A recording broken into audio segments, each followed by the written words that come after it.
അതായത് limitation of liability എന്ന നിലയിൽ ഈ തുക കുറയ്ക്കുവാനാകില്ല, അത് നിലനിൽക്കില്ല എന്ന വാദം കോടതിയിൽ വളരെ ശക്തമായി ഉന്നയിച്ചുകൊണ്ട് മറ്റ് ക്ലെയിമുകൾക്ക് വേണ്ടി വാദിക്കുന്ന വക്കീൽ, സീനിയർ കോൺസലായ വക്കീൽ ഹൈക്കോടതിയിൽ ഹർജി ഫയൽ ചെയ്തു. കപ്പൽ കമ്പനിക്ക് വേണ്ടി ബോംബെയിൽ നിന്ന് വരെ വക്കീലന്മാരെ കൊണ്ടുവന്ന് വാദം നടന്നു. ആ വാദം നടക്കുകയും ആ നടക്കുന്നതിനിടയിൽ കപ്പൽ കമ്പനി 1227 കോടി രൂപ ബാങ്ക് ഗ്യാരണ്ടിയായി കോടതിയിൽ കെട്ടിവെച്ച് അക്വിറ്റേറ്റ എന്ന കപ്പൽ റിലീസ് ചെയ്ത് ഇവിടുന്ന് പോയി. ഇതിൻ്റെ കാരണം ഈ ലിമിറ്റേഷൻ ഓഫ് ലൈബിലിറ്റി എന്നുള്ള ഹർജി നിലനിൽക്കില്ല എന്ന് ബോധ്യപ്പെട്ടതോടുകൂടിയാണ് കപ്പൽ കമ്പനി 1227 കോടി രൂപ കെട്ടിവെച്ച് ഇവിടെ നിന്ന് പോയത്. പിന്നെയാണ് ഇതിൻ്റെ ഒരു ട്വിസ്റ്റ്. കേരള സർക്കാർ ഈ നഷ്ടപരിഹാര തുക, വലിയൊരു തുക കപ്പൽ കമ്പനിയിൽ നിന്ന് നേടിയെടുത്tu എന്നുള്ള തരത്തിൽ ഒരു വലിയ വാർത്തകൾ കേരളത്തിലെമ്പാടും വാർത്താക്കുറിപ്പായി വന്നു.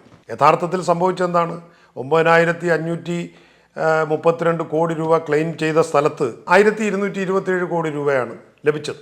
അപ്പോൾ ഈ 9532 കോടി രൂപ എന്ന് പറഞ്ഞാൽ കേരളത്തിൻ്റെ പാരിസ്ഥിതിക നാശം കണക്കാക്കപ്പെട്ടിട്ടില്ല. അല്ലെങ്കിൽ ഈ എവിടെയാണ് പാരിസ്ഥിതിക നാശം ഉണ്ടായത്, എന്തൊക്കെയാണ് ഈ ഇത്രയും ക്ലെയിം ചെയ്യുന്നതിന് സാധൂകരിക്കുന്ന ഘടകങ്ങൾ, ഇതൊന്നും നൽകാതെ കപ്പൽ കമ്പനിക്ക് അനുകൂലമായ രീതിയിൽ ചാഞ്ഞും ചരിഞ്ഞും നിന്നു കൊടുത്തിട്ട് ഇത് അവസാനം അവർ നിക്കക്കളിയില്ലാതെ ഈ 1227 കോടി രൂപ അവർ തരികയുണ്ട്. ഇത് വലിയൊരു നേട്ടമായിട്ടാണ് സർക്കാർ വൃത്തങ്ങൾ പ്രചരിപ്പിക്കുന്നത്.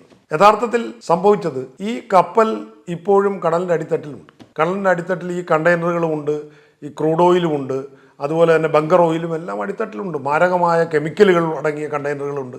ഇതൊന്നും പുറത്തെടുക്കാൻ തന്നെ 1200 കോടി രൂപയാണ് വേണ്ടത്. അപ്പോൾ ആ പുറത്തെടുക്കാനുള്ള ശ്രമമോ മറ്റു കാര്യങ്ങളോ ഒന്നുമില്ല. നമ്മൾ അതിൻ്റെ വകുപ്പ് മന്ത്രിയോട് ചോദിച്ചപ്പോൾ തന്നെ പറയുന്നത് ഇത് കേന്ദ്ര ഗവൺമെൻറ്റാണ് ഇത് ചെയ്യേണ്ടത്. ഇതിനിടയിൽ മാരിടൈം ബോർഡിൻ്റേതായിട്ട് തന്നെ ഒരു വാർത്താക്കുറിപ്പ്, കൊല്ലത്ത് ഈ കണ്ടെയ്നറിൽ നിന്നും ഓയിലുകൾ നീക്കം ചെയ്തു എന്ന് പറഞ്ഞൊരു വാർത്ത വന്നു. അത് വിവരാവകാശ പ്രകാരം അന്വേഷിച്ചപ്പോൾ അങ്ങനെ ഒരു വാർത്ത സാധൂകരിക്കുന്നില്ല, അങ്ങനെ ഒരു സംഭവം നടന്നിട്ടില്ല. അപ്പോൾ ഇതെല്ലാം ഒരു ഒളിവും മറവും വെച്ചിട്ട് ഇത് നഷ്ടം ആർക്കാണ്? കേരളത്തിലെ മത്സ്യത്തൊഴിലാളികൾക്കും കടലിനും കേരളത്തിൻ്റെ പരിസ്ഥിതിക്കുമാണ്. വിദേശ രാജ്യങ്ങളിലോ മറ്റോ ആണെങ്കിൽ ഇത് വളരെ കൃത്യമായി നഷ്ടപരിഹാരം വാങ്ങുകയും ഈ കടലിൻ്റെ അടിത്തട്ടിരിക്കുന്ന അവശിഷ്ടങ്ങൾ നീക്കം ചെയ്യുകയും ഒക്കെ ചെയ്യുമായിരുന്നു.